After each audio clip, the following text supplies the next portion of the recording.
नमस्कार सगळ्यांना, मी वर्षाच किचन मराठीमध्ये तुमचं सर्वांचं अगदी मनापासून खूप खूप स्वागत करते। चॅनल सुरू करण्याचं कारण एकच की मला माझ्या मुली आणि माझं घर सांभाळून मिळालेल्या वेळेत काहीतरी करावं, तर मला रेसिपी चॅनल हे योग्य वाटलं। तर मला माहिती असणाऱ्या सगळ्या रेसिपी, काही टिप आणि काही ट्रिक्स सुद्धा मी तुमच्यापर्यंत पोहोचवण्याचा प्रयत्न करेल। त्यासाठी तुम्ही मला नक्की सपोर्ट करणार अशी मी आशा करते।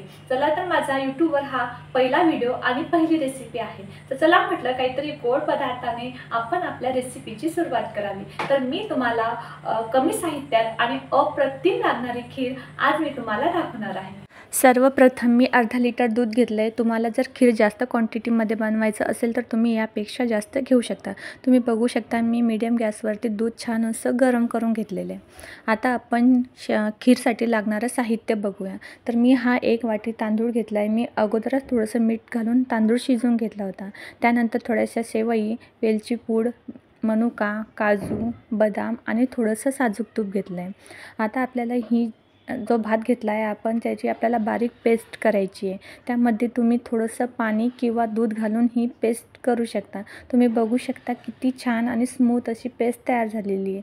आता आपल्याला थोडंसं साजूक तूप गरम करून घ्यायचं आहे कढईमध्ये आणि त्यामध्ये आपल्याला ही इलायची पूड टाकायची आहे आणि इलायची पूड ही आपल्याला फक्त 2-3 सेकंद परतून घ्यायची आहे।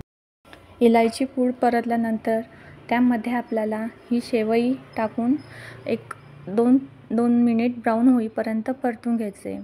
आपण शेवई ही कमीच घेतलेली आहे कारण आपण तांदूळाची खीर बनवते त्यामध्ये शेवई ही कमीच छान लागतं। तुम्ही बघू शकता शेवई किती छान ब्राऊन कलरची झाली आहे। नंतर त्यामध्ये आपल्याला सगळे ड्रायफ्रूट टाकून एक 2 मिनिट ब्राऊन होईपर्यंत परतायचं आहे। तुम्हाला जर ड्रायफ्रूट अजून जास्त आवडत असेल तर तुम्ही त्यामध्ये पिस्तासुद्धा ॲड करू शकता। शेवई आणि ड्रायफ्रूट आपल्याला सगळं ब्राऊन होईपर्यंत परतून घ्यायचं आहे। सणासुदीलासुद्धा आपण अशी छान खीर करू शकतो। आता जी पेस्ट आपण तयार केलेली आहे ती या सगळ्या मिश्रणामध्ये आपल्याला टाकून 1-2 मिनिट छान शिजू द्यायचे आहे। आपण भाताची पेस्ट केली आहे त्यामुळे खीरीला एक छान अशी चव येते। तुम्ही तुमच्या पद्धतीची खूप वेळा खीर केली असेल पण एक वेळा माझ्या पद्धतीची करून बघा, खरंच अप्रतिम लागते। त्यानंतर आपण जे दूध तापत ठेवलेलं ते सगळं दूध आपल्याला हे पूर्ण दूध आपल्याला खीरमध्ये टाकून पूर्ण एकजीव करायचं आहे। तुम्ही बघू शकता दूध टाकल्यामुळे किती छान असा आपल्या खीरीला कलर आलेला आहे। आता हे मिश्रण आपल्याला 5 मिनिट फक्त शिजू द्यायचं आहे। 4-5 लोकांना पुरेल अशी ही एवढी खीर आपल्याला अर्धा लिटर दुधामध्ये होते। आता मी जेव्हा तुम्हाला साहित्य दाखवलं त्यामध्ये मी तुम्हाला साखर दाखवली नव्हती कारण मी विसरली होती। माझा हा पहिलाच व्हिडिओ असल्यामुळे मला एवढं बोलायला जमत नाही आणि माझ्या झालेल्या चुका तुम्ही नक्कीच समजून घेईल अशी आशा करते।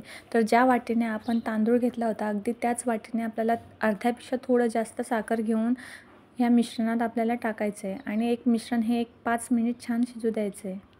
तुम्ही बघू शकता किती छान अशी खीर आपली तयार झालेली आहे। अगदी बासुंदीलासुद्धा लाजवेल अशी आपली खीर तयार झालेली आहे। तुम्हाला जेव्हाही ही खीर खावीशी वाटेल अगदी झटपट आणि कमी साहित्यात आपली खीर ही तयार होते। तर तुम्ही ही खीर गरमागरम पुरीसोबतसुद्धा सर्व करू शकता किंवा अशीसुद्धा पिऊ शकता। पुरीसोबतसुद्धा ही खीर अप्रतिम लागते आणि झटपट होणारी खीर जर तुम्हाला माझी आवडली असेल तर नक्की मला कमेंट्समध्ये सांगा। लाईक, शेअर आणि सबस्क्राईब करा। बाय, भेटूया पुढच्या रेसिपीमध्ये।